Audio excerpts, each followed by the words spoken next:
Salatullah, salamullah. Alhamdulillah wassalatu wassalamu ala Rasulillah wa ala alihi wa sahbihi wa mawalah wa la hawla wa la quwata illa billahi wa ba'du. Hadirin dan hadirat yang dimuliakan Allah Subhanahu wa taala. Kalau ada seorang pezina kemudian dia bertobat, saat bertobat itulah Allah bahagia. Kalau ada pemabuk dia bertobat, maka saat pemabuk itu bertobat, disitulah Allah bahagia. Kalau ada pemakan riba, kemudian dia tobat dan tinggalkan riba-ribanya, maka disitulah Allah Subhanahu wa taala bahagia. Apapun maksiat yang kita tinggalkan kemudian bertobat, disitulah Allah Subhanahu wa taala sangat bahagia. Tetapi bertobat ini kan bukan perkara mudah. Karena Allah Subhanahu wa taala berfirman, "Ya ayyuhal insan ma gharraka bi rabbikal karim." Wahai manusia, apa yang memperdayakan dirimu terhadap Rabbmu yang maha pemurah itu? Sebagian ulama tafsir mengatakan, ketika mentafsirkan ya ayyuhal insan ma gharraka bi rabbikal karim, wahai manusia, apakah yang telah memperdayakan kamu sehingga durhaka kepada Rabb? Sebagian tafsir mengatakan karena semua manusia itu sangat yakin Allah itu sangat luas rahmatnya dan juga luas ampunannya, sehingga kemudian banyak orang yang kemudian meremehkan dosa karena terlampau yakin Allah itu kan maha penyayang, maha pengampun. Toh nanti juga kalau saya sudah capek maksiat bertobat pun diampuni juga nanti. Sebab inilah orang meremehkan dosa. Ketika kemudian keyakinannya sangat kuat bahwa Allah maha pemberi rahmat dan juga pengampun, itu yang menjadikan lalai dia akhirnya mempermudah-mudah maksiat. Ataupun penafsiran yang kedua, ada yang mengatakan bahwa ketika Allah mengatakan, "Hai manusia, apakah yang telah memperdayakan kamu sehingga berbuat durhaka dengan Tuhanmu yang maha pemurah itu?" Artinya membalas kemurahan Allah dengan kedurhakaan kita kepadanya. Jadi Allah baik dengan kita, kita balas dengan ketidakbaikan itu. Harusnya kan timbal balikan gitu. Kalau ada orang berbuat baik kepada kita saja, kalau bisa kita berbuat baik kepada dia kan gitu. Itu manusia sesama manusia, apalagi kepada Allah Azza wa Jalla. Tapi masyarakat muslimin yang muliakan Allah Azza wa Jalla, kalau saya bentangkan permasalahan taubat ini enggak selesai-selesai karena memang babnya panjang sekali. Tapi intinya adalah kalau cerita taubat, al-a'mal bi khawatimiha. Amal itu ditentukan akhirnya. Amal itu ditentukan akhirnya. Tapi akhir juga terkadang penentuannya di awal. Dari sini kita tahu bahwa ada sebuah hadis yang ma'ruf ya, yang antum sering dengar ketika Rasulullah SAW bercerita tentang dua orang di zaman Bani Israel. Yang satu ahli ibadah, yang satu ahli maksiat. Yang ahli ibadah ini baik memberikan nasihat kepada ahli maksiat. Cuman jeleknya ketika ahli ibadah ini mungkin dah bosan nasihati kawan yang ahli maksiat ini, sehingga ketika dia melihat ada maksiat yang tidak bisa ditolerir menurut dia, bersumpah pula dia melewati takdirnya dan mengatakan, "Wallahi illam tatub la yaghfirullahu lak." Demi Allah, kalau engkau tidak bertobat, Allah tidak akan mengampuni dosamu. Maka Allah Subhanahu wa taala murka dari langit dan mengatakan, siapa yang berani bersumpah menyebut-nyebut namaku bahwa dia tidak akan diampuni dosanya oleh aku, kata Allah. Bahkan aku sudah ampuni dosa dia dan aku gugurkan amalan dia, katanya. Yang ahli maksiat dimasukkan ke dalam surga, yang ahli ibadah pula dimasukkan ke neraka. Artinya kan ampunan milik Allah. Allah berhak mengampuni siapa yang dikehendakinya. Bukan kita yang mengatur ampunan. Tapi yang jelas bahwa al-a'mal bi khawatimiha, kalau bisa setiap amal itu ditentukan akhirnya. Taib, ini diantara poin pertama ya, tentang masalah bagaimana Allah Subhanahu wa taala itu sangat bahagia dengan hamba-hambanya. Ma'asyiral muslimin yang dimuliakan Allah Subhanahu wa taala. Kemudian poin selanjutnya dijelaskan di mana Nabi SAW juga bersabda bagaimana bahagianya Allah Subhanahu wa taala kepada hamba-hambanya. Disebutkan dalam riwayat dari Ibnu Mas'ud radhiyallahu an, ini ada yang mengatakan mauquf. Mauquf itu tidak sampai kepada Rasul tapi ucapan Abdullah bin Mas'ud. Tapi ada juga yang mengatakan hadisnya marfu sampai kepada Nabi. Di mana Nabi Abdullah bin Mas'ud meriwayatkan sebuah athar, innallaha la yadhaku ila rajulaini, sesungguhnya Allah Subhanahu wa taala akan benar-benar tertawa kepada dua orang laki-laki. Kemudian beliau mengatakan, yang pertama, rajulun qama fi lailatin baridatin min firashihi wa lihafihi wa disarihi fatawadda'a thumma qama ila salati fayaqulu Allahu azza wa jalla li malaikatihi ma hamala abdi hadza ala ma sana. Yang pertama yang membuat Allah Subhanahu wa taala sampai tertawa, dan ingat tertawanya Allah tentu beda dengan tertawa makhluknya. Tapi di sini ahli sunnah wal jamaah menetapkan sifat tertawa bagi Allah Subhanahu wa taala. Tentu tertawa sesuai dengan keagungan dan kemuliaan Allah. Laisa kamitslihi syai'un wa huwas samiul basir. Lah, ketika Allah Subhanahu wa taala tertawa menunjukkan apa? Bahagia. Karena di antara ekspresi orang bahagia kan tertawa. Kata Abdullah bin Mas'ud radhiyallahu an, pertama seorang laki-laki yang berdiri untuk salat malam di waktu cuaca yang sangat dingin bagi dia untuk bangun. Tiba-tiba dia bangun dari pembaringannya, bangun dari selimutnya, kemudian dia berwudu, kemudian dia salat malam. Maka Allah berkata kepada para malaikat, apa yang memotivasi hambaku ini melakukan hal tersebut?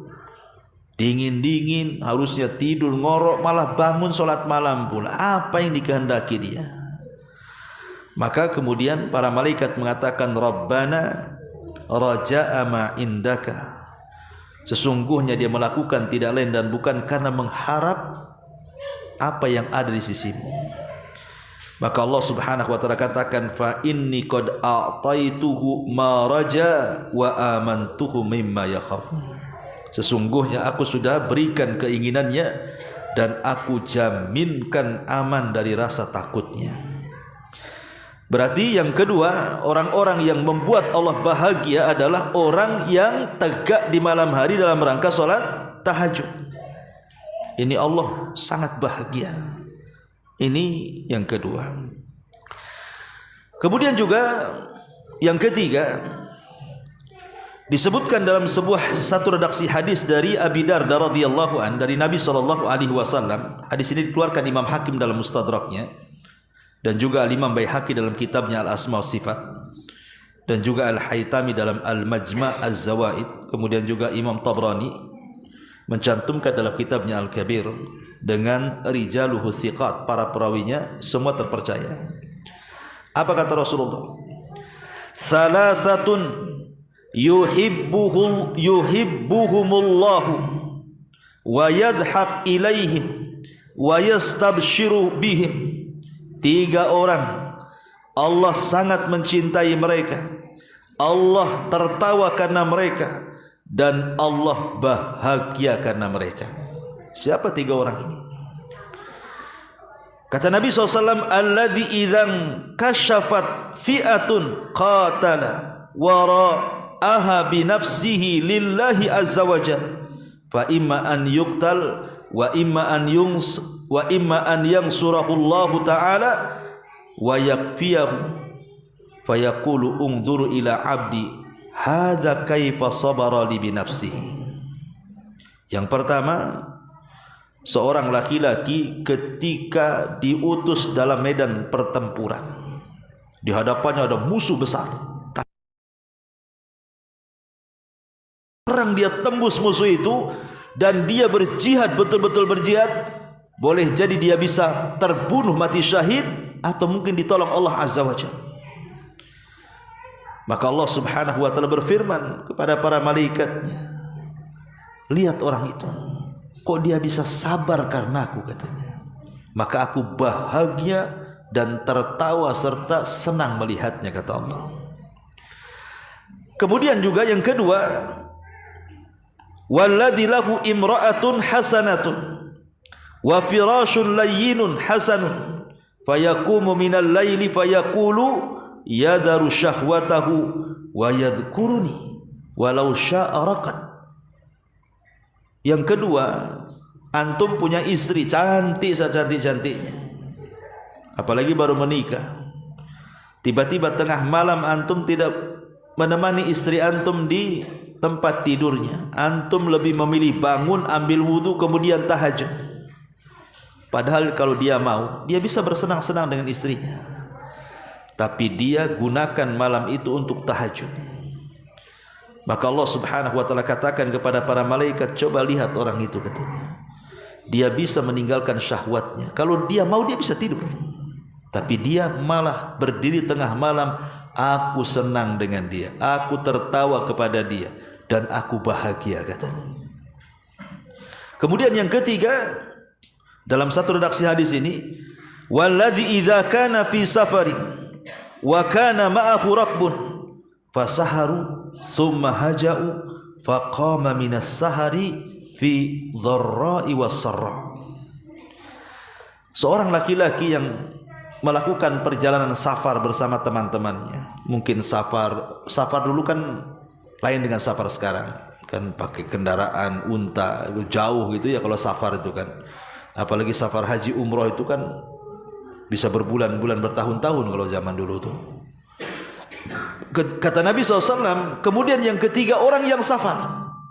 Kemudian salah satu di antara mereka ketika lelah letih harusnya istirahat, maka di malam hari atau di siang hari dia gunakan lelahnya untuk sholat sunnah, untuk beribadah kepada Allah. Di saat manusia lelah letih kemudian tertidur, tidak, justru di waktu lelahnya dia beribadah kepada Allah. Maka Allah Subhanahu wa taala katakan kepada malaikat, lihat tuh orang itu, katanya, bagaimana dia bisa meninggalkan lelahnya karena aku, katanya. Maka aku senang, aku tertawa, dan aku bahagia dengan hamba itu. Nah, inilah orang-orang yang membuat Allah bahagia dan senang. Ya, berarti kalau dikumpulkan sudah ada 4 orang di sini ya. Orang yang bangun tengah malam tahajud di waktu cuaca dingin gitu ya. Kemudian yang kedua, orang yang berperang karena Allah Subhanahu wa taala. Kemudian yang ketiga, orang yang punya istri cantik lebih memilih tahajud. Kemudian yang keempat, orang yang safar di saat letih justru digunakan untuk ibadah kepada Allah Azza wa Jalla. Lah orang-orang seperti ini membuat Allah senang, tertawa dan bahagia. Kemudian juga selanjutnya, orang-orang yang membuat Allah suka. Dan kesukaan itu kan mengakibatkan kecintaan. Maknanya orang-orang yang dicintai Allah. Karena Allah Subhanahu wa taala itu kalau sudah senang dengan seorang hamba, pasti Allah mencintai hamba itu. Dan kalau Allah mencintai hamba itu, pasti Allah akan panggil Jibril. Kemudian Allah katakan kepada Jibril, ya Jibril, aku suka dengan si fulan tuh, kau harus suka juga. Maka Jibril mengatakan, ya aku suka dengan dia. Maka Jibril mengatakan di hadapan para malaikat, hei malaikat-malaikat Allah, Allah suka dengan si anu, kalian harus suka juga dengan si anu. Maka semua malaikat pun suka dengan orang yang disukai Allah. Maka setelah semua malaikat suka dengan yang disukai Allah, Allah tanamkan kesukaan kepada semua makhluk yang ada di bumi kepadanya. Lihat, Allah kalau sudah suka nggak tanggung-tanggung. dibuatnya semua malaikat suka dengan dia. Makanya di sini kita harus mencari amalan-amalan yang dengan amalan itu membuat Allah suka dan Allah cinta dengan kita. Seperti apa? Ya. Pertama disebutkan dalam hadis yang dikeluarkan oleh Imam At-Tirmidzi. Nabi mengatakan, "Laisa syai'un ahabbu ila Allah min qatrataini." Tidak ada sesuatu yang paling dicintai Allah daripada dua qatrah. Ya. Maksudnya tetesan-tetesan. Yang pertama, qitratun min dumu'i fi khasyatillah. Pertama, tetesan air mata karena takut kepada Allah Subhanahu wa taala. Dan yang kedua, qitratu dami tahraki fi sabilillah, tetesan darah yang keluar dari para mujahidin. Inilah dua tetesan yang sangat dicintai Allah Azza wa Jalla. Pertama, tangisan karena takut kepada Allah Azza wa Jalla. Rajulun dzakarallah fafadat aina, seorang laki-laki atau seseorang yang mengingat Allah di malam hari, dia bisa mencucurkan kedua air matanya. Kadang-kadang ikhwatu fillah muliakan Allah Azza wa Jalla, kalau kita mau jujur ya, saya atau antum atau siapapun lah, kalau mau jujur, pernah enggak antum bangun tengah malam, sepertiga malam, kemudian tahajud, kemudian merenung akan dosa-dosa, merenung akan kekuasaan Allah, tiba-tiba kemudian kita menangis? Pernah enggak kita melakukan seperti itu?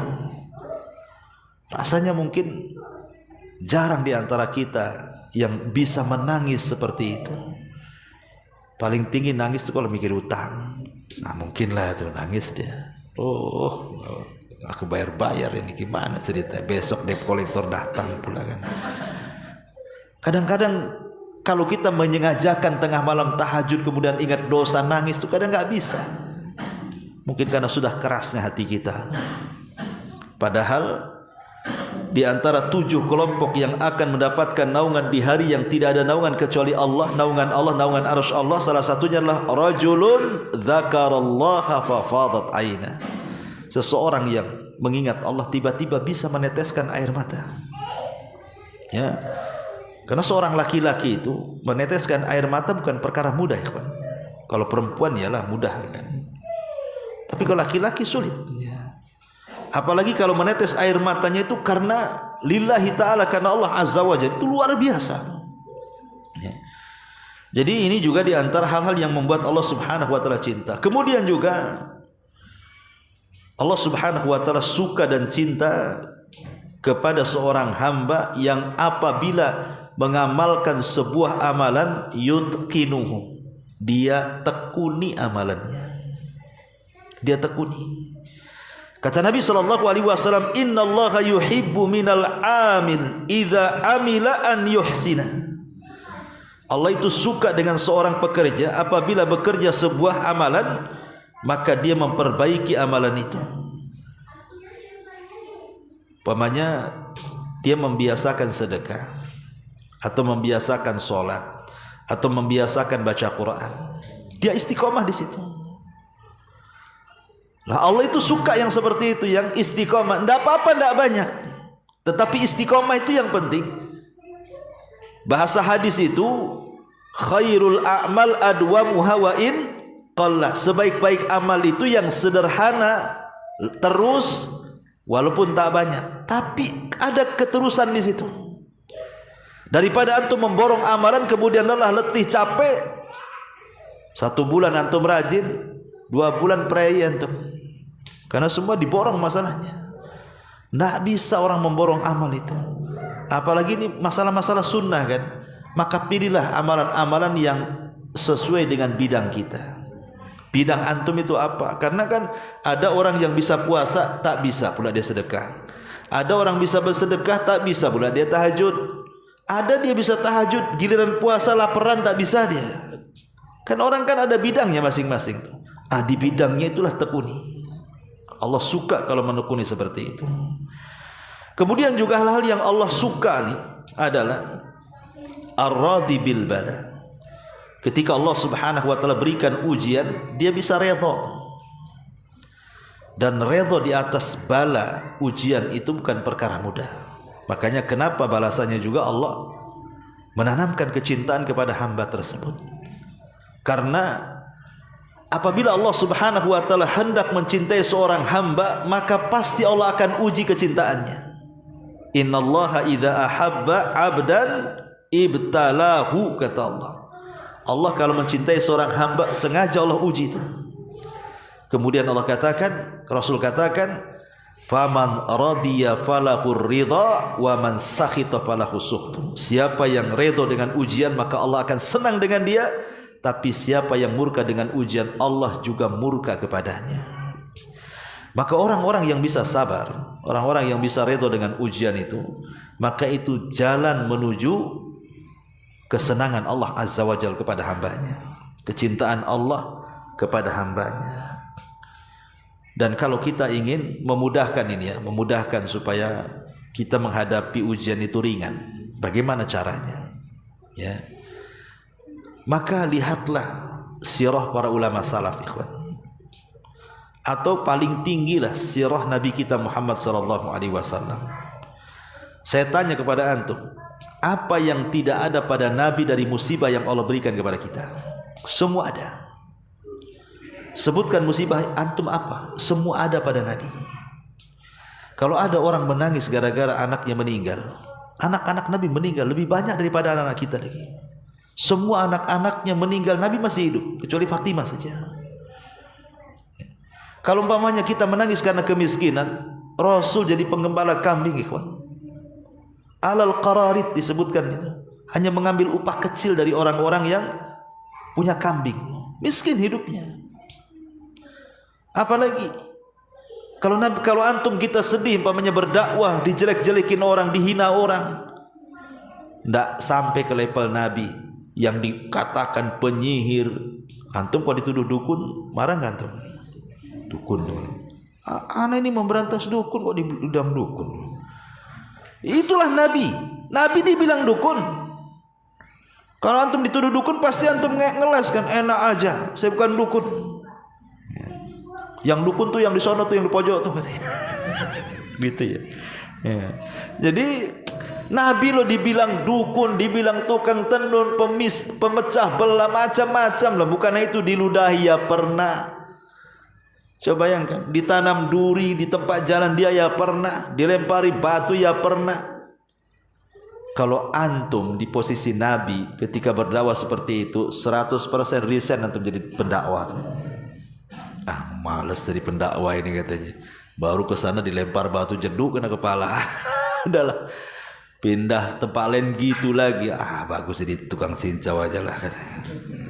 Karena apa coba yang enggak ada pada Nabi coba? Makanya kalau kita kena musibah itu, cobalah bandingkan musibah kita dengan Nabi itu. Semua musibah ada pada kita, semua pernah dialami Nabi. Makanya kalau kita mengaca kepada Nabi kita Muhammad SAW itu, tenang hidup kita itu. Belum lagi para Nabi sebelumnya, cukup Nabi sajalah. Ya, sudah tenang hidup kita itu. Karena orang-orang yang kena bala ini, kena ujian ini, kalau tak kuat-kuat iman ikhwan, bisa kufur. Karena setan itu lebih dekat kepada orang-orang yang terkena ujian. Apalagi kalau ujian itu berupa sakit. Dan sakitnya itu sudah bertahun parah. Itu setan lebih suka dengan dia. Karena sering saya katakan orang sakit itu ikhwan, kadang-kadang sakitnya gak seberapa.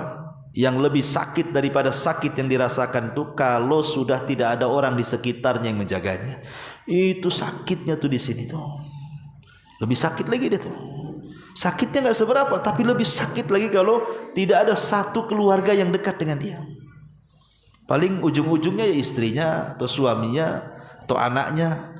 Ya kalau anaknya baik, kalau durhaka, makin didoakan cepat mati bapaknya tuh. Ya kalau istrinya baik, kalau enggak minta cerai, kawin lagi. Ya, memang begitu ujiannya. Makanya dalam kondisi seperti ini banyak orang sakit itu biasanya minta mati. Kebanyakan minta mati itu. Ya Allah, matikan saya, wafatkan saya ya Rabb, daripada nyusahin orang. Bagus saya mati. Ya. Tapi Rasul sallallahu alaihi wasallam melarang, tidak boleh. Kata Rasulullah, yatamayyana ahadukumul maut, jangan kalian berangan-angan ingin mati. Kenapa? Ya boleh jadi kalau seandainya Allah panjangkan umurmu, maka engkau bisa menambah amalan. Tetapi kalau engkau banyak dosa kemudian dipanjangkan umurmu, adalah kesempatan tobat di situ. Maka jangan boleh. Kalaupun pengen, kata Rasul, wa in kana walabud, kalau memang harus berangan-angan kematian, maka berdoalah kepada Allah, ya Allah, kalau kematianku lebih baik ya sudahlah, wafatkan saja.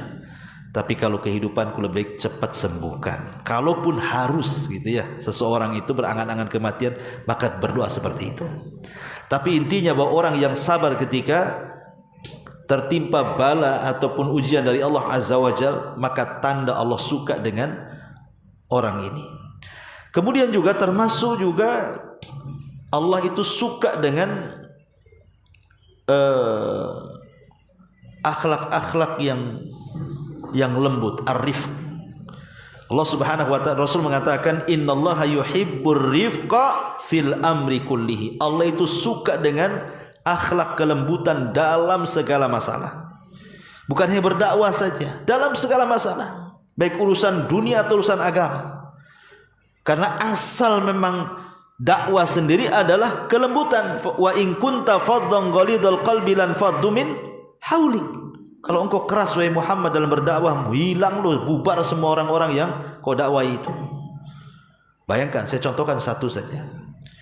Ketika Nabi SAW berdakwah kepada para pembesar Quraisy, kan biasa orang Arab itu kalau kepalanya masuk Islam, biasanya semua masuk Islam ke bawah-bawahnya kan.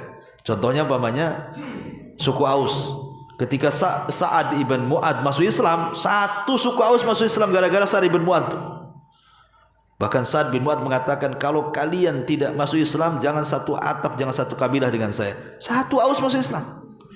Makanya Sa'ad ini ketika meninggal arasnya bergegar, 70.000 malaikat turun mengantarkan jenazahnya, karena jasanya mengislamkan orang Aus. Makanya Nabi SAW ketika berdakwah kepada para pembesar itu, kalau dia kayak Abu Jahal, kalau seandainya Allah takdirkan masuk Islam, atau Umayyah kalau Allah takdirkan masuk Islam, mungkin dalam pikiran Nabi nanti bawah-bawahnya orang-orang Quraisy itu mau masuk Islam.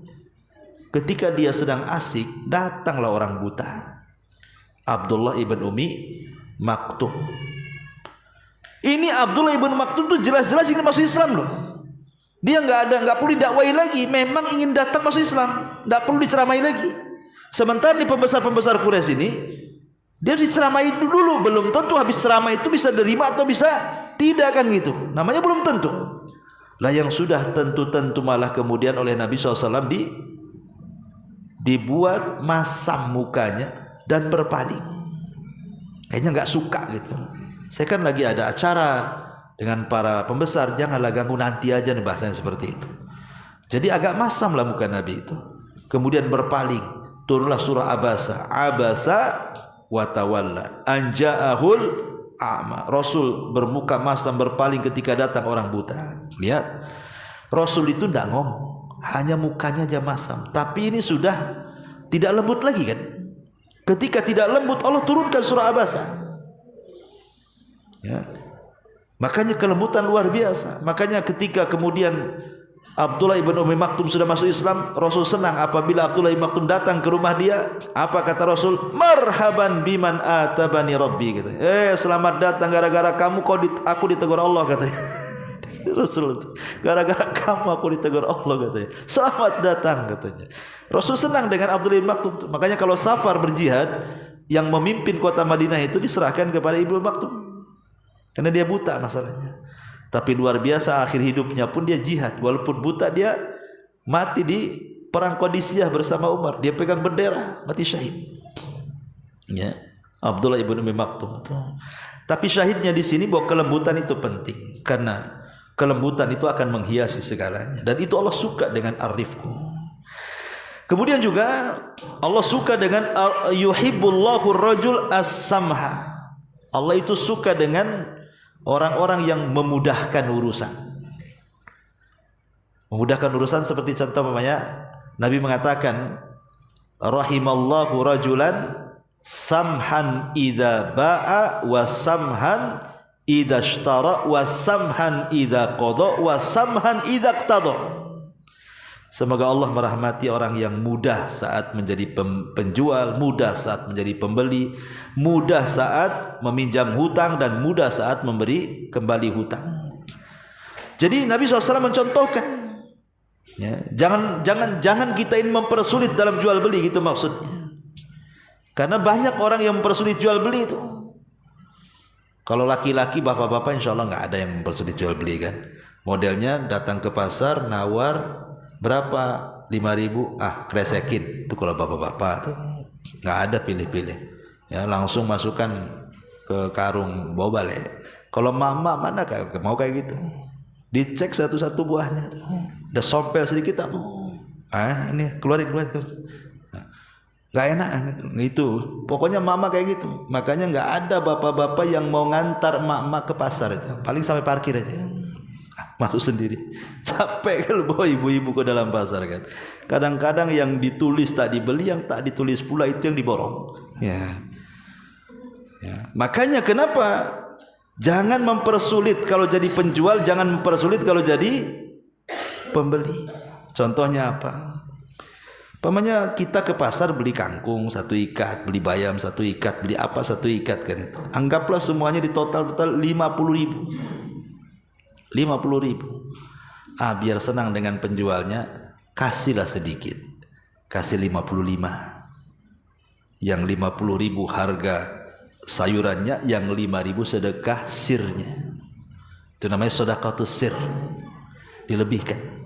Ya. Jangan pula harganya 49.000, uangnya 50. Berarti kan kembalian 1.000 tuh. Ditunggu yang 1.000 tuh. Nggak mau pergi dia. Mana kembaliannya? Nggak ada. Mutar-mutar satu pasar dia cari kembalian tuh. Gara-gara 1.000 itulah rugi dia. Karena kalau mau beli nggak ada. Kemana orangnya? Lagi nukar uang. Gara-gara 1.000 coba. Mana samhannya, memudah-mudahkannya mana? Kalau 1.000 perak udahlah, ambil aja. Itu sedekah juga, sedekatus sir namanya. Itu kalau jadi pembeli. Kalau jadi penjual juga gitu. Pamannya antum jualan buah-buahan, beli bang 1 kilo, takar 1 kilo. Waktu pembelinya lagi meleng, nggak tahu, antum masukkan sedikit, berarti 1 kilo 1-an. Dia nggak tahu padahal itu namanya sedekatus sir. Ya. Karena orang membeli buah-buahan tidak mungkin pula di kilo lagi di rumahnya kan. Kalau di kilo lagi di rumahnya, dia orang jujur pasti balikin satuannya tuh. Rata-rata nggak ada orang beli buah-buahan pulang makan kan gitu. Lagi meleng nih pembelinya, cepat antum masukkan. Ini enggak, bukan dimasukkan, diambil. Ya, lah ini kan repot, ngurangi 1 on lagi. Jadi ini masuknya ke tatfif, itu disebut samhan, memudah-mudahkan. Allah suka dengan yang memudah-mudahkan seperti ini. Dalam urusan apapun. Dalam urusan apapun dimudahkan. Bahkan Allah mengatakan fanadhiratun ila maisaratin, dalam hal hutang piutang. Memang itu uang kita. Dia sudah zalim. Ini sudah waktunya bayar, tak bisa bayar. Tapi Allah mengajarkan apa? Fanadhiratun ila maisaratin. Kalau dia enggak sanggup bayar, tanya. Kira-kira oke, ini kan sudah jatuh tempo nih. Oke lah, saya ulur waktu sampai bulan depan ya. Nanti sudah depan lagi, antum datang lagi, belum bisa bayar, ya sudah, saya kasih 2 bulan lagi ke depan ya. Itu fanadhiratun ila maisarah. Dan harus ditagih. Jangan bosan, malas Ustaz saya nagih. Kenapa? Udah ribuan kali saya tagih. Pura-pura bego aja dia katanya. Gitu. Nggak apa-apa, tagih aja. Jangan malu. Karena kalau antum nagih diingatkan, dan ingat selama dia tidak mengembalikan uang antum, sebanyak itulah pahala antum dapat setiap harinya. Sebanyak uang yang antum pinjamkan tuh. Coba bayangkan. Bahagia sebenarnya orang yang kalau ngutangin orang nggak dibayar itu justru dapat pahala banyak. Kalau dia umpamanya 40 tahun tak bayar, 40 tahun dapat pahala tuh. Tanpa harus sholat, tanpa harus puasa, tanpa harus berzikir, baca undang, tahu udah ditransfer aja. Ya, ke rekening bank syariah tuh. Kalau itu udah dibayar berarti ya. Artinya bahwa intinya di sini Allah suka dengan orang yang mudah. Kemudian juga yuhibbullah al-haya was-sitra. Allah ini suka dengan orang yang malu dan juga as-sitr. Sitr itu maksudnya menyembunyikan aurat dia, nggak sembarang kencing, nggak sembarang buang hajat besar kan itu kan.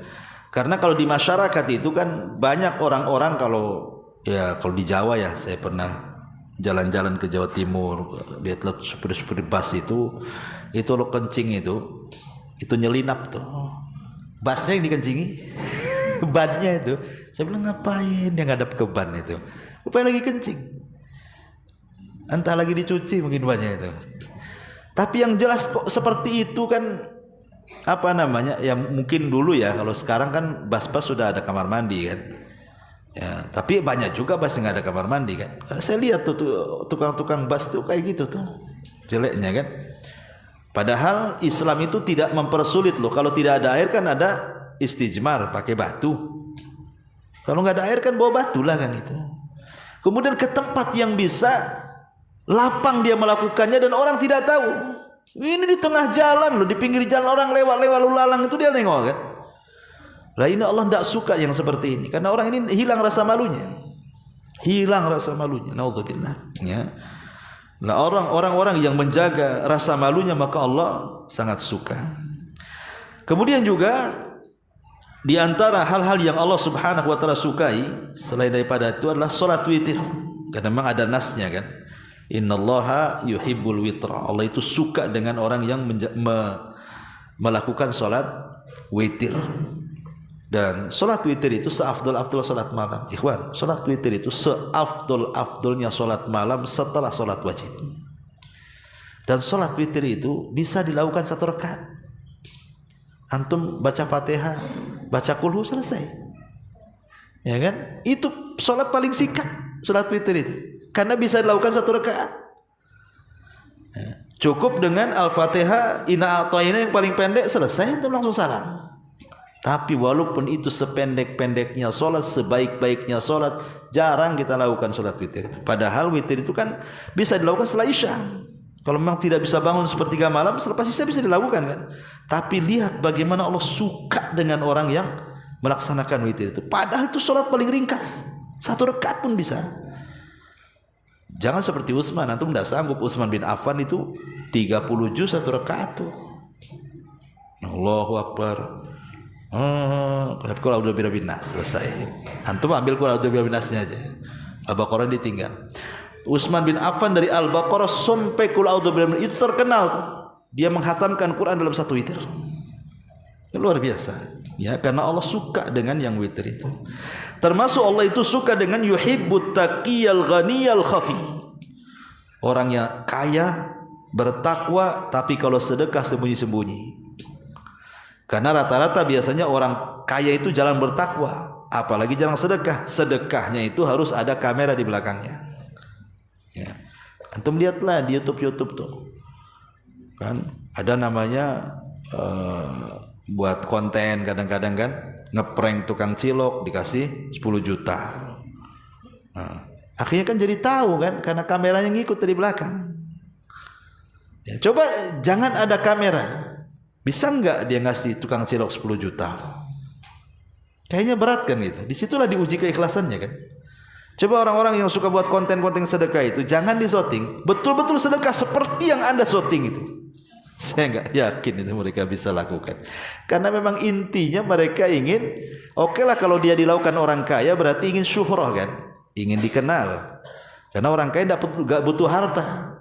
Mereka butuh keterkenalan.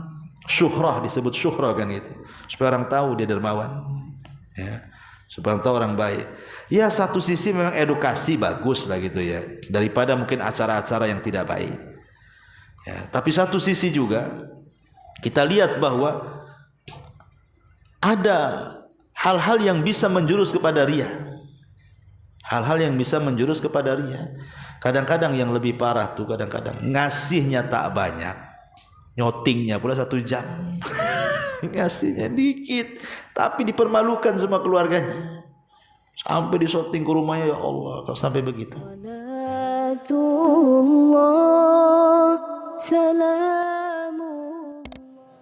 Amma ba'du ma'asyiral muslimin Jamaah salat subuh yang dimuliakan Allah Subhanahu wa taala.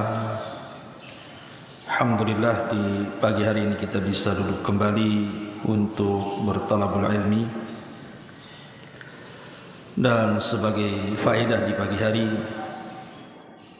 kita akan membahas 15 tanda kalau ada pada diri kita, ketahuilah bahwa kita telah diserang oleh penyakit hasad. Apa saja 15 tanda yang kalau tanda ini ada pada seseorang berarti orang itu terkena penyakit hasad. Tentu kita tahu bahwa bahaya hasad ini luar biasa.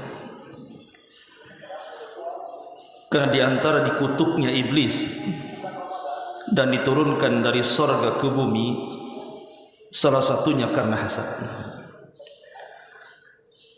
Makanya hasad itu adalah penyakit yang pertama kali di langit dan yang pertama kali juga di bumi. Adapun di langit ma'ruf hasadnya iblis kepada Adam, adapun di bumi hasadnya Qabil kepada Habil. Ma'asyiral muslimin yang dimuliakan Allah Subhanahu wa taala, tidak memperpanjang muqaddimah. Yang pertama kata para ulama, al-haznu bi farahil akharin. Pertama ketika orang itu bersedih melihat kebahagiaan yang ada pada orang lain. Ketika ada saudara kita diberikan rizki oleh Allah Subhanahu wa taala, maka hati kita merasa sedih. Kenapa dia yang diberikan rizki dan tidak saya? Maka kalau ada perasaan seperti ini, ketahuilah berarti dia sudah ada tanda-tanda hasad, karena tidak redha dengan pemberian Allah Azza wa Jalla. Yang kedua, al-ghiratu wa intiqamu 'alal akharin. Mudah cemburu akan nikmat yang Allah berikan kepada orang lain, sehingga terkadang tertanam dendam dalam hatinya, hendak menghancurkan kenikmatan yang ada pada orang lain. Dan ini alamat hasad yang tampak, karena hasad itu adalah keinginan untuk supaya kenikmatan pada orang lain itu hancur dan berpindah kepada dirinya.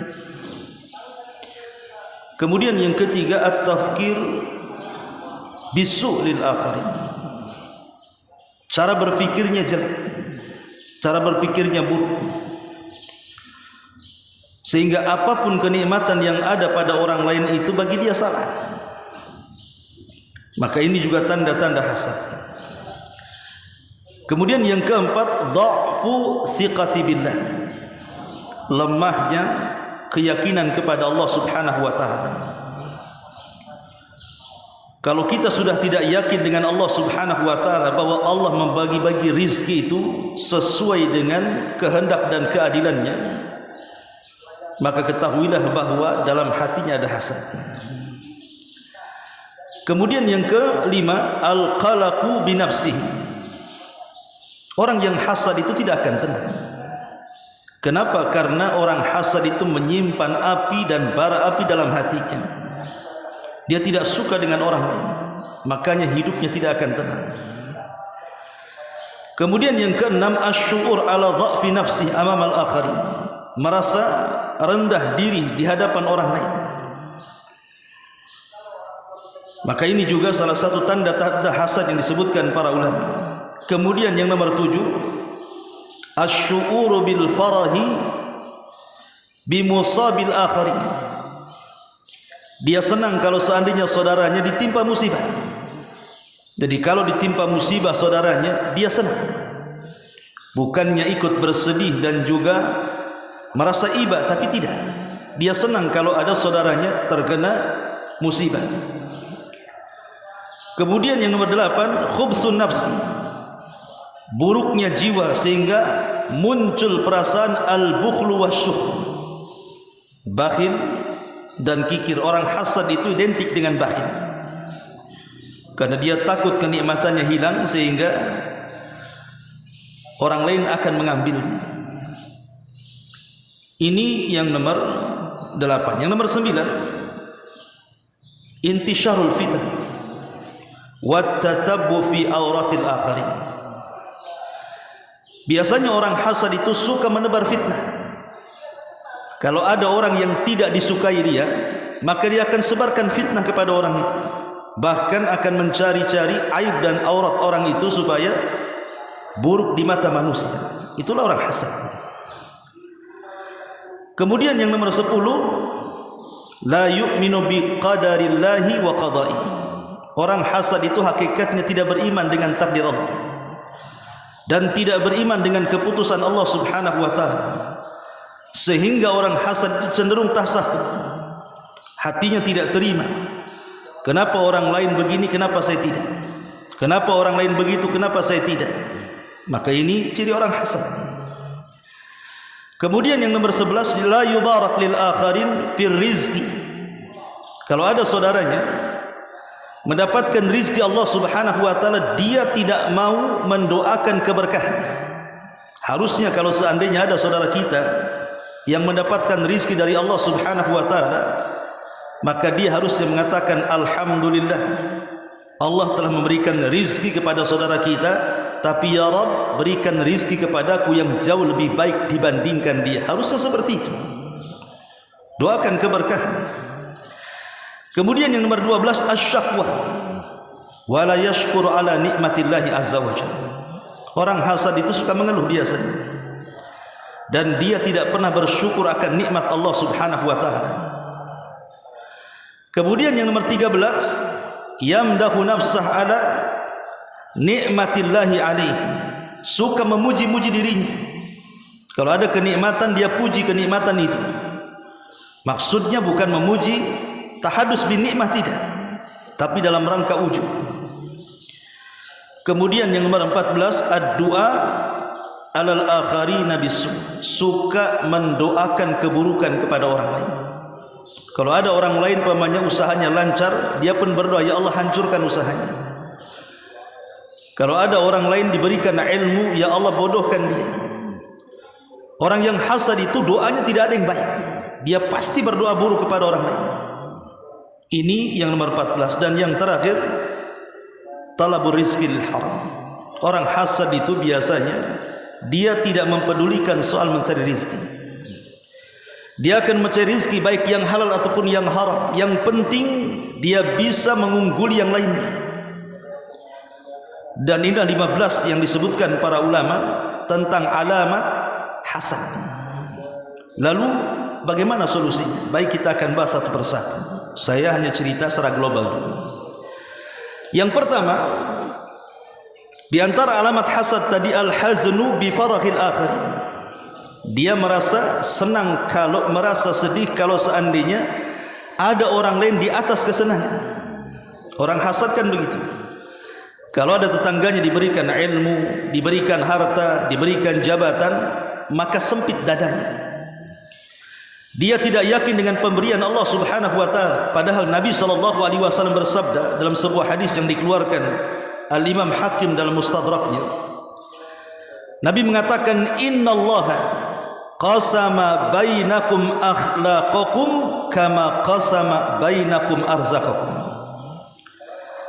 Sesungguhnya Allah Subhanahu wa taala sudah membagi-bagi di antara kalian akhlak-akhlak kalian, sebagaimana Allah juga membagi di antara kalian rizki-rizki kalian. Jadi rizki Allah Subhanahu wa taala itu sudah dibagi oleh Allah Azza wa Jalla. Dan Allah itu ketika memberikan rizki kepada kita, dia beri dengan seadil-adilnya. Allah sangat adil dengan rizki yang Allah berikan kepada kita. Kalau ada orang yang mengatakan, lah kenapa si fulan kalau usaha kok lancar terus, bentang-bentang tikar terus, saya pula gulung-gulung terus, tak pernah terbentang-bentang tikar itu, masih bangkrut saja. Sebenarnya ada hikmah di balik itu, ikhwan. Di antaranya adalah terkadang Allah Subhanahu wa taala sengaja tidak memberikan orang miskin itu kekayaan, itu kemaslahatan dia. Sebab ada orang-orang miskin itu kalau diberikan kekayaan dia tidak siap kaya. Sehingga Allah Subhanahu wa taala berfirman, kalla innal insana la yatgha an ra'ahu istaghna. Sekali-kali manusia itu mudah melampaui batas kalau Allah bentangkan rezekinya. Banyak orang-orang susah tadinya alim, tadinya taat, ketika diberikan kekayaan maksiat pula dia. Kenapa? Karena alat maksiatnya sudah di tangannya. Makanya semua ada hikmahnya. Kenapa orang sakit tidak disembuhkan? Boleh jadi ada hikmah di situ. Kenapa orang kaya tidak dimiskinkan? Boleh jadi kalau miskin dia bejat. Begitulah Allah Subhanahu wa taala sudah membagi-bagi rizki itu sesuai dengan kehendak dan keadilannya. Ma'asyiral muslimin yang dimuliakan Allah Subhanahu wa taala. Yang kedua, al-ghiratu wa intiqam 'alal akharin. Tadi saya sebutkan orang hasad itu biasanya cemburunya besar. Kecemburuan inilah yang kemudian menanamkan sifat dendam. Akhirnya kemudian ingin balas dendam.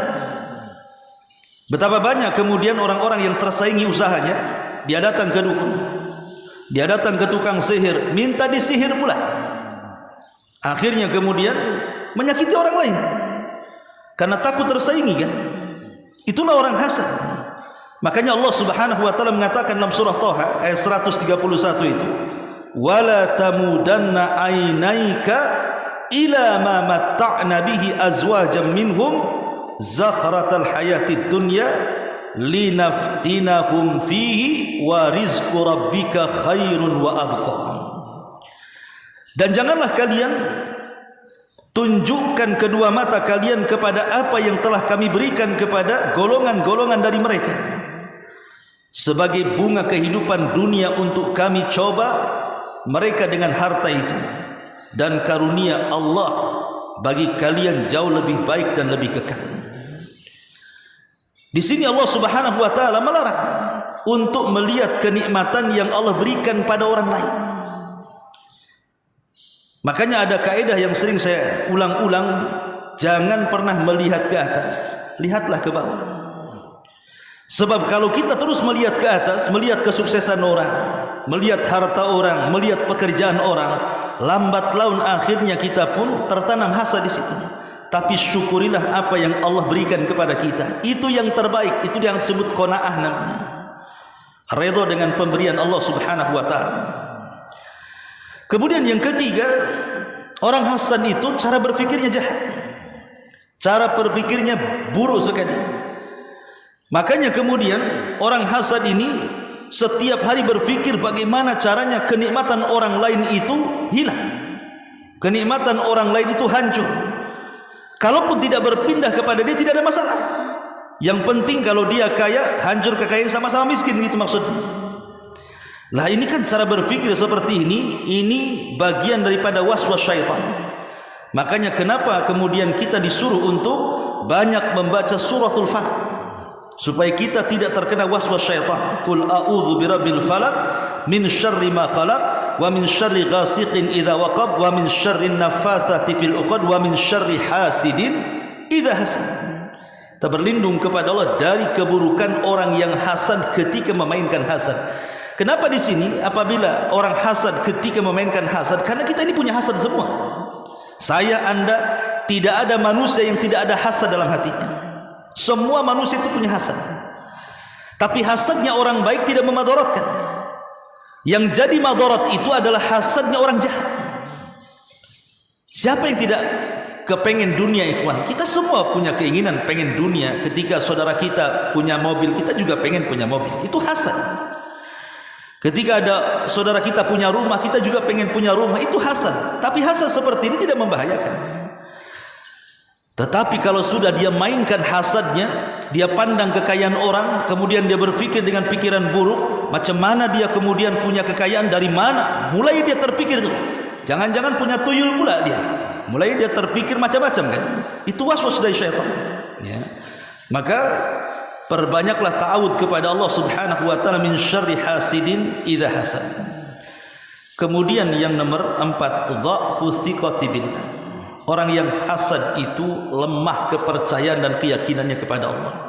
Makanya ada istilah para ulama, thiq billahi wa ahsinidh dhanna bihi wa'alliq bihi qalbaka wa tawakkal alaihi wa akthir min dzikrihi. Apa kata para ulama? Tanamkan keyakinan yang kuat kepada Allah, kemudian berbaik sangkalah dengan Allah, gantungkan hatimu dan bertawakallah kepada Allah, dan sering-seringlah menyebut-nyebut nama Allah, kata ulama. Kenapa demikian? Karena orang yang yakin dengan Allah Subhanahu wa taala pasti dia akan memiliki kepercayaan diri. Walaupun dia kaya saya miskin, kemuliaan bukan ada pada kekayaan. Walaupun dia punya pangkat dan jabatan saya tidak, kehormatan bukan ada pada pangkat dan jabatan. Dia yakin inna akramakum indallahi atqakum, bahwa tidak ada manusia yang paling mulia kecuali hanya bertakwa, bukan karena harta ataupun jabatan. Dia yakin dengan Allah bahwa kemuliaan itu bukan karena harta, kemuliaan bukan karena pangkat dan jabatan, tapi kemuliaan karena ketakwaan. Itulah keyakinan yang kuat kepada Allah Azza wa Jalla. Dengan itulah tenang hatinya. Kemudian juga yang nomor 5 tadi, al-qalaqu binafsi. Orang hasad itu enggak tenang hidupnya, ikhwan. Tidak akan tenang karena dibayang-bayangi melihat kekayaan orang. Macam mana dia seperti itu? Kok bisa? Kenapa saya tidak? Jangan-jangan ini, jangan-jangan itu. Akhirnya kemudian setiap malam orang hasad, dia tidak akan bisa tidur dia, karena memikirkan kejahatan dia kepada orang lain. Makanya hendaklah kita ini banyak-banyak berzikir kepada Allah Subhanahu wa taala supaya tenang hatinya. Allah katakan, ala bi dzikrillahi tatmainnul qulub. Ingatlah dengan zikir kepada Allah, tenanglah hati kita. Kemudian yang nomor 6, asy'uru ala dha'fi nafsi. Punya perasaan lemahnya diri kita di hadapan orang, sehingga tidak mau berjumpa dengan orang. Dan ini bahaya, ikhwatu fillah, muliakan Allah Subhanahu wa taala. Saya katakan tadi bahwa kelemahan orang itu bukan karena tidak punya harta. Kelemahan orang itu bukan karena tidak punya pangkat dan jabatan, bukan itu. Sebagaimana kekuatan itu bukan ada pada harta ataupun pada kekayaan, tidak. Lemah dan kuat itu bukan di situ. Tapi lemah dan kuat itu ada pada iman. Ada pada iman. Makanya iman itu disebut yazidu wa yanqus, bisa bertambah bisa berkurang. Bertambah dengan ketaatan dan berkurang dengan kemaksiatan kepada Allah Subhanahu wa taala. Kemudian yang nomor 7, asy'uru bi farahin bi musabil akharin. Merasa senang kalau orang lain dapat musibah. Umpamanya orang yang kita hasadi ini, dia punya harta, sekali mungkin mobilnya kecelakaan, syukur, disyukuri sama dia, alhamdulillah, mudah-mudahan ringsek sekali itu mobilnya. Umpamanya rumahnya kebakaran, alhamdulillah, mudah-mudahan habis tuh rumahnya. Orang hasad seperti itu. Umpamanya orang yang dihasadi itu seorang alim, kemudian difitnah orang, mudah-mudahan habislah dia. Oh, rupanya dia betul seperti itu. Dan seperti itu. Karena orang hasad itu sering saya katakan, ikhwan, kenapa orang bisa hasad kepada kita? Hakikatnya karena dia tidak punya apa yang ada pada diri kita. Kenapa orang hasad itu? Ini kuncinya. Sebab kalau dia tidak hasad, berarti dia punya apa yang ada pada diri kita. Ketika dia tidak punya apa yang ada pada diri kita, disitulah dia hasad kepada kita. Makanya kemudian tumbuh sifat-sifat seperti ini, di mana dia merasa senang kalau seandainya ada orang lain itu terkena musibah, orang yang dihasadinya terkena musibah, oh senang dia, alhamdulillah katanya. Padahal di antara amalan yang paling bermanfaat yang ditanyakan sahabat kepada Rasul, ayyun nas ahabbu ilallah. Rasul, manusia seperti apa yang paling dicintai Allah Subhanahu wa taala? Kemudian juga Nabi SAW ditanya lagi, wa ayyul a'mali ahabu ilallah, dan amalan apa yang paling dicintai Allah Subhanahu wa taala? Maka Nabi SAW mengatakan, adapun manusia yang paling dicintai adalah anfa'uhum linnas, orang yang banyak memberikan manfaat kepada manusia. Adapun amalan dicintai Allah, kata Rasul, sururun tudkhiluhu ala muslim, kebahagiaan yang kita tanamkan kepada saudara kita yang muslim. Jadi harusnya kalau seandainya saudara kita terkena musibah, bukan senang kita, tapi kita datangi kemudian kita hibur dia, kita takziah kepada dia, berikan kesabaran, katakan inna lillahi wa inna ilaihi raji'un, Allahumma hjurni fi musibati. Katakan seperti itu. Semua datang dari Allah, kembali kepada Allah, berdoalah, ya Allah berikan pahala akan musibah yang menimpaku. Harusnya itu yang kita ucapkan kepada orang-orang yang terkena musibah. Kemudian juga yang nomor 8, khubsun nafsi. Orang hasad itu buruk jiwanya. Akhirnya kemudian dari buruk jiwa inilah tertanam sifat hasad yang melahirkan kebakhilan tadi. Makanya Nabi SAW selalu berlindung jangan sampai kita terkena penyakit bakhil. Satu hari Nabi SAW ala dha'fir riwayah tentunya, sebenarnya melemahkan hadis ini, di waktu di luar solat Nabi SAW keluar, entah kenapa kakinya dilangkahkan ke masjid. Rupanya di masjid itu ada seorang sahabat namanya Abu Umamah. Nabi SAW bertanya kepada Abu Umamah, kenapa anda duduk di masjid di luar waktu solat wahai Abu Umamah? Maka Abu Umamah mengatakan di hadapan Nabi SAW, ya Rasulullah, humumun lazimatni wa duyun. Stres wahai Rasul, banyak utang.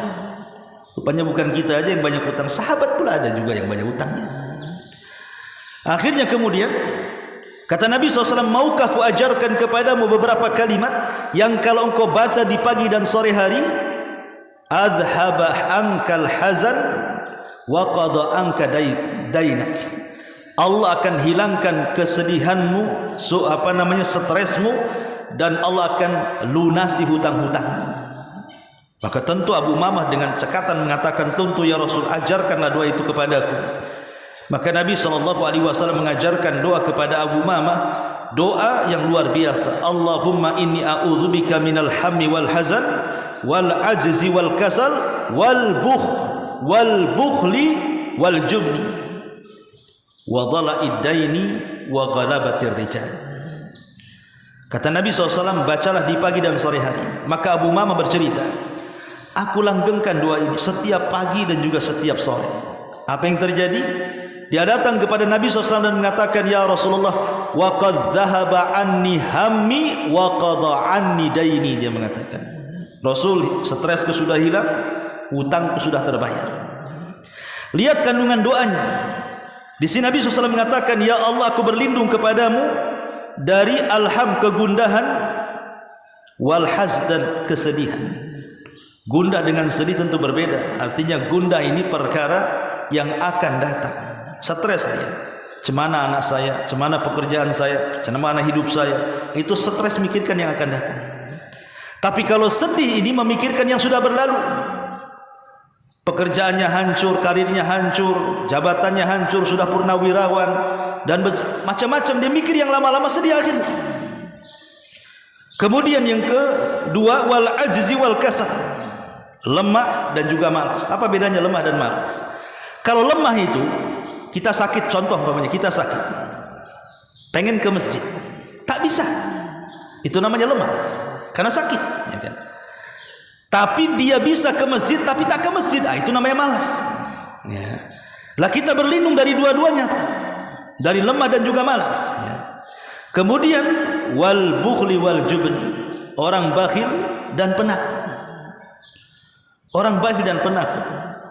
Terkadang orang bakhil itu, kenapa dia bakhil? Karena dia takut rizkinya berkurang, sehingga dia tidak mau sedekah. Padahal bakhil itu tidak mendatangkan rizki, dan sedekah itu tidak mengurangi rizki. Rizki kan sudah dicatat, ikhwan.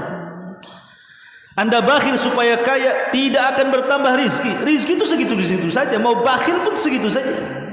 Sebagaimana ada sedekah pun tidak mungkin berkurang. Bahkan Rasul mengatakan, mana qasa min mali sadaqah bal yazdad bal yazdad bal yazdad. Tidak mungkin berkurang harta yang disedekahkan, bahkan bertambah. 3 kali Rasul mengatakan bal yazdad.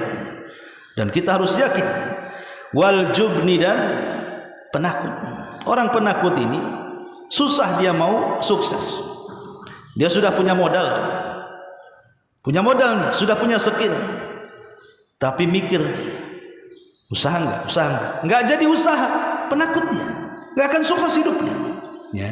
Itulah disebut penakut. Kita berlindung dari perkara seperti ini. Wa dhala'id daini wa ghalabatir rijal, dan terkalahkan oleh hutang ataupun karena budi baik orang sehingga kita tidak berbuat al-amru bil ma'ruf wan nahyu 'anil munkar. Karena ada orang yang mungkin terlalu baik dengan kita. Ketika orang yang terlalu baik dengan kita ini melakukan kesalahan, kita tak berani menegur. Kenapa? Budi baiknya sudah sampai kepada kita. Itu namanya ghalabatir rijal. Kalau dhala'id dain ini ya karena banyak hutang gitu. Maka kita berlindung salah satunya minal bukhli wal jubni. Ini solusinya. Kemudian yang nomor 9, tunsyirul fitan bainal akharin wa tatabbu aurat lil akharin. Biasanya orang hasad itu suka menyebar fitnah dia. Dan suka mencari-cari aurat orang. Terutama orang yang dihasadi. Macam mana dia caranya hancur? Sehancur-hancurnya disebar fitnah. Supaya dihancurkan. Ataupun dicari-cari aib, jadi korek-korek aibnya. Supaya orang tahu, akhirnya kemudian hancur orang dihasadinya. Dan ini bahaya. Allah Subhanahu wa taala mengatakan, innal ladzina yuhibbuna an tashi'al fahishatu fil ladzina amanu lahum adzabun alim fid dunya wal akhirah wallahu ya'lam wa antum la ta'lamun. Sesungguhnya orang-orang yang ingin agar perbuatan yang sangat keji itu tersebar di kalangan orang-orang yang beriman, maka mereka akan mendapatkan azab yang pedih di dunia dan di akhirat, dan Allah mengetahui sementara kalian tidak mengetahuinya. Lihat bagaimana orang-orang yang menyebar fitnah Allah ancam dengan azab. Kemudian nomor 10, orang yang hasad itu hakikatnya tidak beriman dengan qada dan qadar. Tidak beriman dengan takdir Allah Subhanahu wa taala. Karena biasanya orang yang hasad seperti yang saya katakan tadi, dia pasti akan protes dengan Allah. Ya Allah, kenapa anak orang sukses, anak saya pula tidak? Kenapa orang itu usahanya lancar terus, kenapa saya tidak? Kenapa orang itu sehat terus, kenapa saya sakit? Ya Allah, kenapa?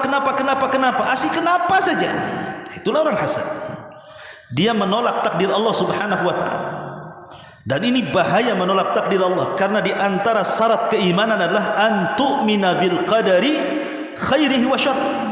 Kita beriman dengan takdir, baik takdir itu baik kepada kita ataupun takdir itu tidak baik kepada kita. Kita harus beriman di antara takdir itu semua ada hikmah dan kebaikan. Dan itulah yang disebut dengan qanaah tadi. Harus redha dengan pemberian Allah Subhanahu wa taala. Kemudian yang nomor 11 adalah tidak pernah mendoakan berkah kepada orang. Lisannya kaku. Harusnya kalau seandainya ada saudara kita beli mobil, ya, semoga Allah berkahi mobil antum. Ada saudara kita bangun rumah, semoga Allah berkahi rumah antum. Ada saudara kita punya anak cantik, cerdas, pintar, semoga anak antum menjadi anak yang soleh dan soleh. Kan seperti itu harusnya. Karena bagaimanapun kalau kita mendoakan kebaikan kepada orang lain, hakikatnya kita sedang mendoakan kebaikan pada diri sendiri. Ingat hadis Nabi SAW mengatakan, barang siapa yang mendoakan saudaranya tanpa sepengetahuannya, malaikat akan datang kepada kita dan dikatakan walaka misl, dan seperti itulah engkau yang akan didapat. Artinya kalau kita katakan ya Allah, semoga saudara kita ini dilancarkan rezekinya, malaikat akan datang kepada kita tuh, kamu juga dilancarkan. Gitu maksudnya. Makanya dalam ilmu parenting itu, kalau seandainya kita sudah mendidik anak kita sebaik mungkin, tetapi Allah takdirkan pula anak kita ini nakal senakal-nakalnya, belum pula berubah, lelah kita mendidik anak kita itu, cobalah kita doakan anak orang. Itu maksudnya. Doakan anak orang yang sama-sama nakalnya. Ya Allah, anak tetangga saya nakal, anak saya juga nakal gitu. Tapi perbaikilah anak orang itu, dan juga perbaiki anak saya. Nanti malaikat akan datang. Ketika kita katakan ya Allah, mudah-mudahan anak tetangga itu menjadi anak soleh dan soleh, malaikat akan datang, anakmu juga akan menjadi anak yang soleh dan soleh. Seperti itu ya. Ma'asyiral muslimin yang dimuliakan Allah Subhanahu wa taala. Makanya doa keberkahan kepada harta itu penting. Jadi kalau Allah takdirkan kita diberikan usaha yang lancar, maka kita katakan Masya Allah la quwata illa billah. Katakan seperti itu. Ingat kita ashabul jannatain dalam surah Al-Kahfi. Ketika ada dua orang yang bersyarikat, yang namanya orang bersyarikat itu Allah mengatakan apa? Wa inna minal khulata wa inna katsiran minal khulata la yabghi ba'duhum ala ba'd. Itu saja ayatnya. Wa inna katsiran minal khulata, kebanyakan orang yang bersyarikat kalau bisnis itu pasti ada yang berbuat zalim salah satunya. Makanya banyak orang yang usaha itu tidak mau dia berserikat. Karena kebanyakan orang berserikat ini kalau 2-3 orang sampai 10 orang berserikat dalam sebuah usaha, pasti ada yang zalim di dalamnya itu. Itu nas Quran. Akhirnya 2 orang yang berserikat di zaman itu, di zaman Bani Israel, karena bermasalah dibagi sahamnya 50%. Subhanallah, yang satu bakhil, yang satu pula dermawan. Setelah sahamnya dibagi, yang dermawan ini semua disedekahkan hartanya. Yang bakhil pula diberikan 2 kebun. Makanya disebutkan kisah 2 kebun.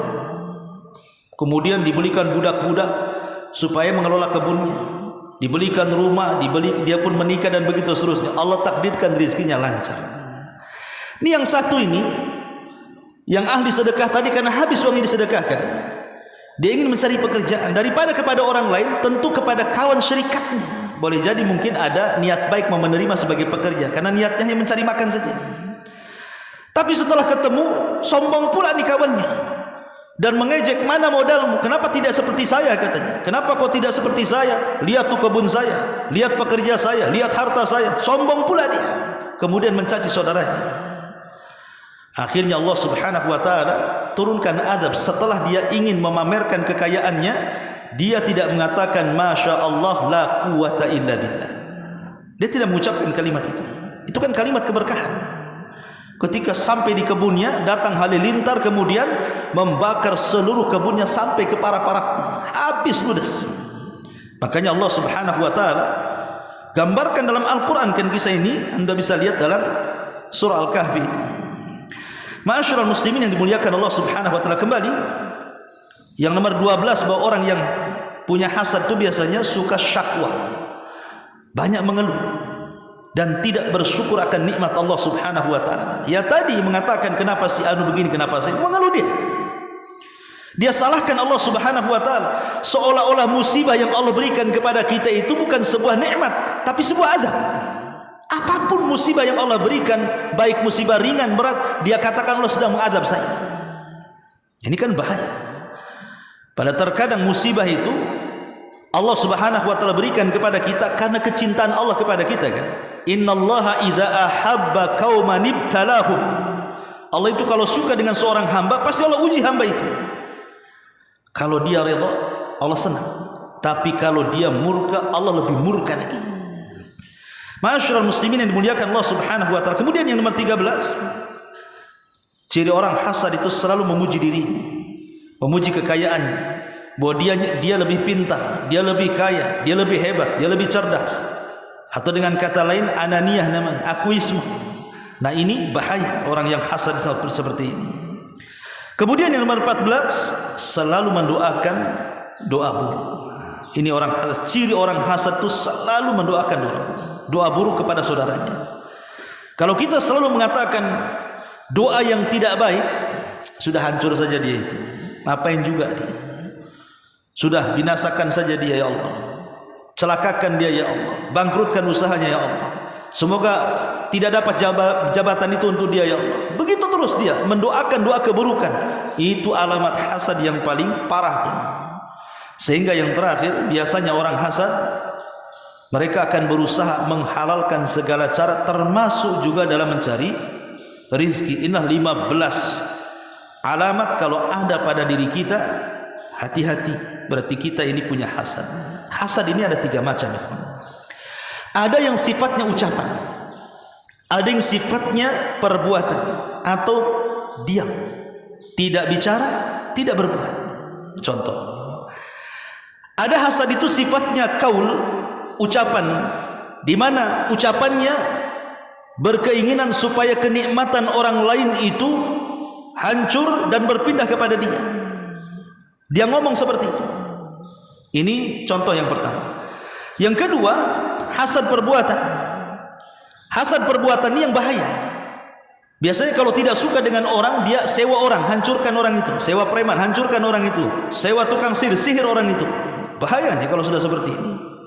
Atau diam saja, diam, dia tidak ngomong, dia tidak melakukan sesuatu, pura-pura bego saja dia.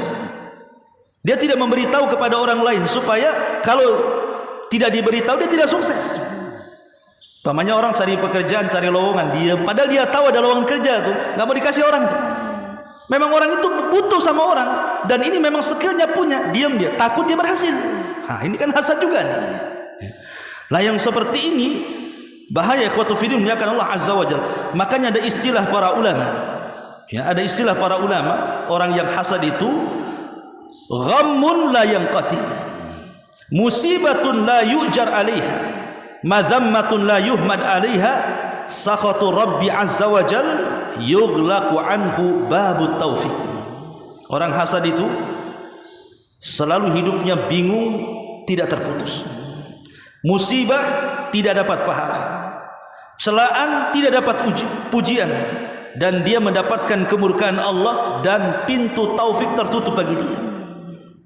Ada juga para ulama mengatakan bahwa orang yang hasad ini adu nikmatillah, hakikatnya orang yang hasad itu adalah musuh bagi nikmat Allah. Sebagian ulama mengatakan bahwa orang yang hasad itu tampak pada 5 perkara. Annahu abghadu kulli nikmatin dhaharat ala ghairi, dia paling murka kalau ada kenikmatan ada pada orang, marah dia. Ini yang pertama. Yang kedua, annahu sakhitun li qismati rabbih, dia marah akan pemberian Allah, tidak suka kalau Allah memberikan itu. Kan suka-suka Allah memberi orang. Dia pula yang mengatur Allah subhanahu wa ta'ala. Ya Allah, jangan kau kasih, kenapa kau kasih dia? Masa dia murka sama Allah coba. Kemudian yang ketiga, annahu dhadullahi bifi'lihi, dia sedang melawan Allah dengan perbuatannya, karena dia tidak yakin dengan Allah. Kemudian yang keempat, annahu khadalul awliya'illah, orang yang hasad itu selalu merendahkan wali-wali Allah subhanahu wa ta'ala. Dan yang nomor 5 yang paling bahaya orang hasad itu, annahu a'ana aduwahu iblis, dia sudah menolong musuhnya iblis, karena hasad itu warisan iblis. Kalau kita hasad berarti kita menolong musuh kita sendiri, iblis. Bahkan ulama mengatakan annal iman ya'muru sahibahu bitaslim, iman itu memerintahkan pelakunya untuk senantiasa berserah diri kepada Allah subhanahu wa ta'ala. Tapi sebaliknya orang hasad, maka hatinya memerintahkan untuk supaya menolak apapun putusan Allah subhanahu wa ta'ala.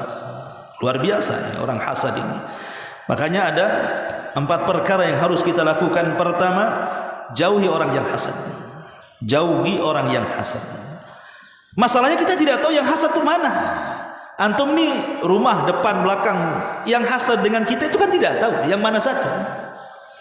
Orang hasad itu kayak setan nih kawan, nggak bisa dilihat. Kadang-kadang nampak baik sama kita, dia pula orang yang hasad dengan kita. Makanya dari sini, karena orang yang hasad itu terkadang tidak tampak oleh mata, berarti tidak ada yang bisa melawan orang hasad kecuali Allah. Minta pertolongan kepada Allah, perbanyak ucapan la haula wala quwata illa billah. Tidak ada daya dan kekuatan kecuali hanya Allah yang akan melawannya. Ini yang pertama. Yang kedua, qada'ul hawaij bisirri wal kitman. Kalau kita ini punya pekerjaan yang bagus, punya kekayaan yang banyak, punya penghasilan, jangan diceritakan. Jangan diceritakan kepada orang. Ketika kita diceritakan kepada orang, orang lain terangsang, akhirnya hasad dengan kita. Orang bego kok bisa kaya? Mulai dia. Tak sekolahnya kok dia bisa kayak gitu tuh. Akhirnya macam-macam cara berpikirnya nih. Itulah buruknya orang hasad itu. Ya. Kemudian juga makanya dalam sebuah asar dari Muadz bin Jabal radhiyallahu anhu, Nabi SAW mengatakan, ista'inu ala qada'i hawaijikum bil kitman fa inna kulladzi ni'matin mahsudun, kata Rasul. Ista'inu, mintalah pertolongan kepada Allah tentunya ketika kita ini melakukan hajat kita, pekerjaan kita dengan cara sembunyikan. Kenapa? karena setiap orang yang diberikan nikmat itu pasti ada orang yang hasad kepadanya. Setiap orang diberikan nikmat ada orang yang hasad. Maka sembunyikan itu. Kemudian yang nomor 3, al-muwadhabatu al-adhkari sabahi wal masa. Biasakan zikir pagi petang, karena itu adalah salah satu hisnu al-muslim, menjaga seorang muslim dari musuh-musuhnya baik syaitan ataupun orang yang hasad. Dan yang terakhir, al-isti'adzatu min syarri hasid. Berlindunglah kepada dari keburukan setiap orang yang hasad. Dan ingat, kalau hasad sampai kepada tingkat ain, ingat, hasad itu bisa sampai ke tingkat ain. Ain itu sihir mata. Terkadang orang itu bisa tersihir oleh mata orang hasad, bisa sampai stroke. Jadi kalau ada orang stroke, itu semata-mata bukan penyakit. Ya, mungkin salah satunya karena penyakit juga. Tapi salah satu penyebab orang bisa stroke, bisa sakit terbaring itu karena penyakit ain yang ditimbulkan orang hasad. Makanya kata Nabi SAW, cara menyembuhkannya adalah ambil air wudu, kemudian wudukan dia. Setelah wudu, kemudian air bekas wudunya itu diletakkan di semua badan dia, dioleskan tadi sekitar ketiak, di sekitar sendi-sendi, ya, supaya dengan itu terlepas hasadnya. Jadi tidak semua orang sakit parah itu karena sebuah penyakit, bisa saja karena terserang sihir. Ya, bisa dengan cara seperti itu, mungkin dengan cara ruqyah. Makanya Nabi SAW itu selalu berlindung dari penyakit ain, karena kebanyakan orang itu mati karena ain, bukan karena mati penyakit. Penyakit ini sebabnya, tapi yang utama adalah ainnya. Terkadang begini ikhwan, pamannya nih, antum buat acara di rumah, tamu banyak, ya. Ketika banyak tamu, kita bisa cengenges-cengenges kan, bisa senyum-senyum, bercanda. Tapi ketika satu-satu tamu itu hilang, tiba-tiba kita bisa bertengkar dengan istri, kita bisa marah dengan anak, kita bisa bertengkar dengan orang tua. Loh, ketika ada acara nggak ada masalah. Boleh jadi di antara semua undangan yang kita undang itu salah satunya ada orang hasad. Makanya kenapa kalau kita buat acara besar itu, berlindunglah kepada Allah Subhanahu wa taala, jangan sampai orang hasad masuk dalam acara kita. Ini di antara anjuran para ulama. Wallahu a'lam bishawab. Subhanaka wa bihamdika asyhadu an la ilaha illa anta astaghfiruka wa atubu ilaik. Allahu taala alam. Assalamualaikum warahmatullahi wabarakatuh.